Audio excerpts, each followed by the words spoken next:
Are you tired of losing with a life splinter like this? If this is you, then stick around because this video will improve your win rate with the life splinter now, prepare you for the upcoming modern format, and help you get more wins like this.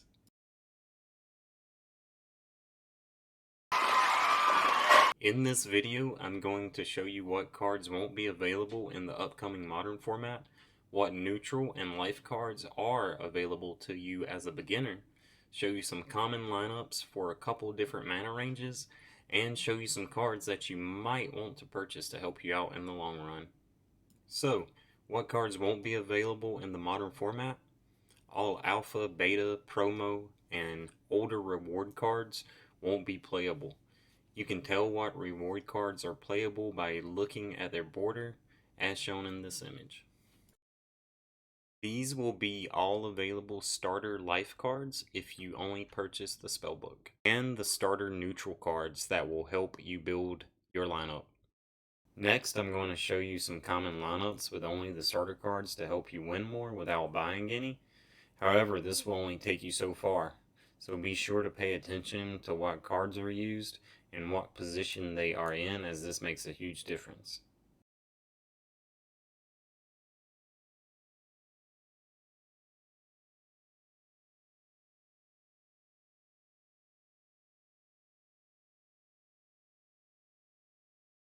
As you can see, I've tried to include clips of a couple battles in bronze with different mana ranges.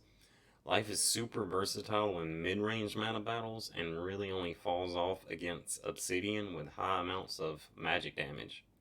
However, as shown in the clips, Obsidian can be beaten, at least in high mana battles, by putting Shieldbearer in the back and Elven Defender in the front. This spreads Obsidian's damage and gives your ranged monsters time to deal the necessary damage. Next, we will be going over cards you might want to purchase if you plan to continue climbing the ranks. First off, we will start with summoners. First is Lorna Shine, my personal favorite. However, she is a bit expensive. I think she is well worth the price given her ability, Divine Shield, which gives your whole lineup the ability to absorb one attack with no damage taken, making her pretty valuable even at level 1.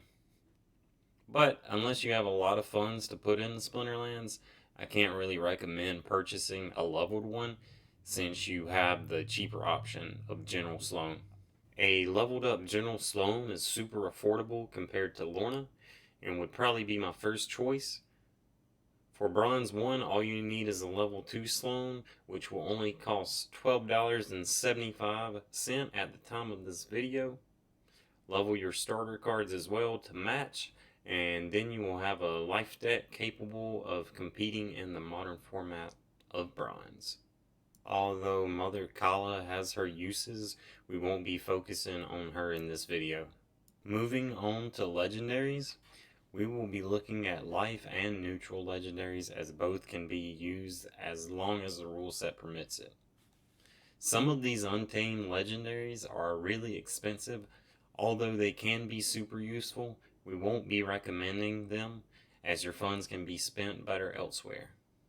First legendary that I couldn't recommend picking up more is the Soul Fiend. This card is playable in almost every battle, so you will definitely get your use out of it.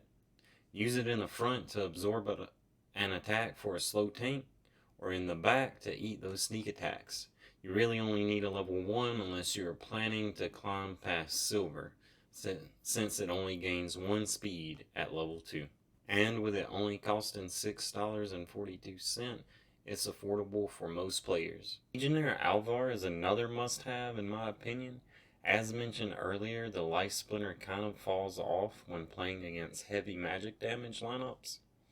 Alvar can help eat a lot of that magic damage with his Void Shield, and since there aren't many Void tanks in the Life Splinter for Modern, he makes a great addition.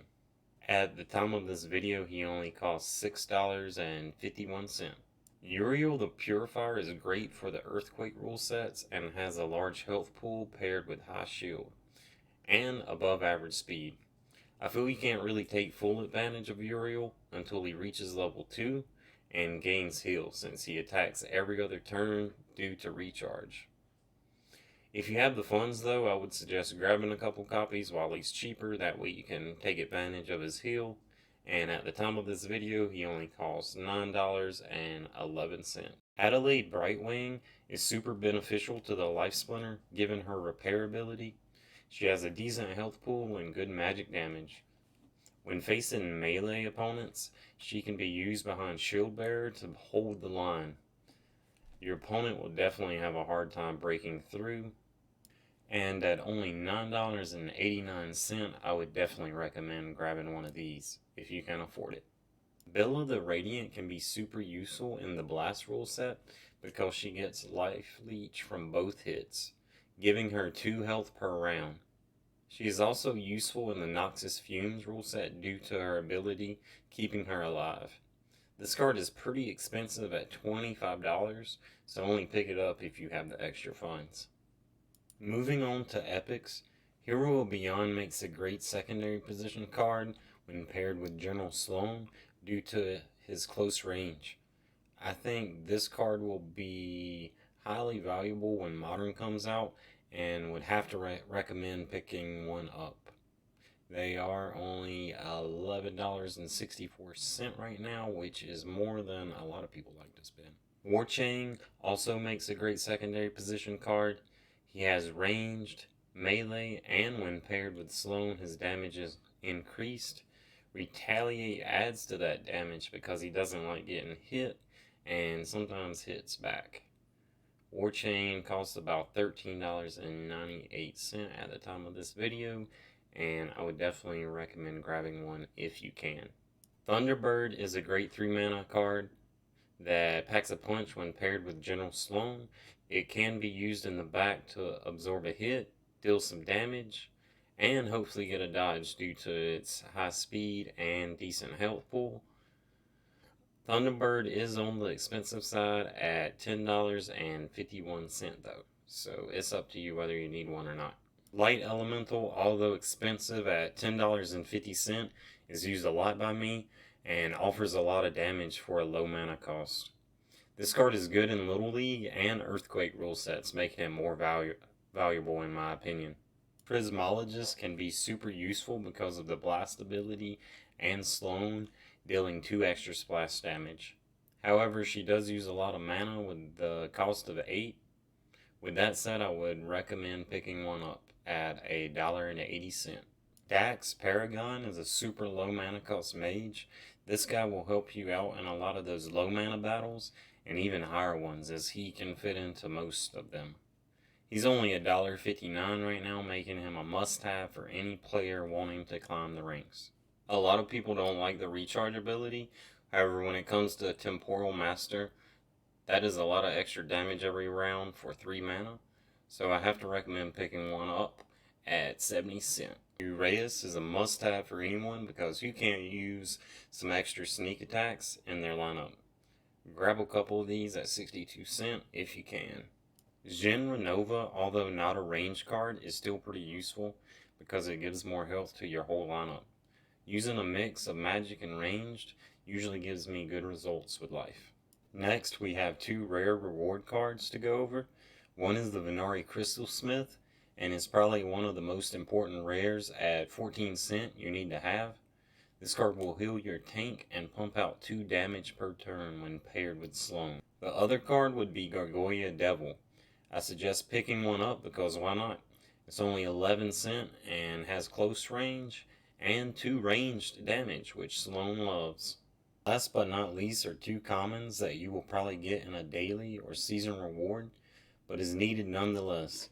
Pellicore Conjurer is a low-cost meat shield that you can fit into a lot of places, and it gains magic reflect at later levels, helping you deal with those annoying magic lineups. Second common is Gargoyle Lion, and acts as a lower mana cost tank. You can sometimes fit him into Earthquake rule sets to help out if you can't use or don't have Uriel. These cards are both around 3 cents right now and worth picking up. Thank you all for watching. If you like the content, please like and subscribe.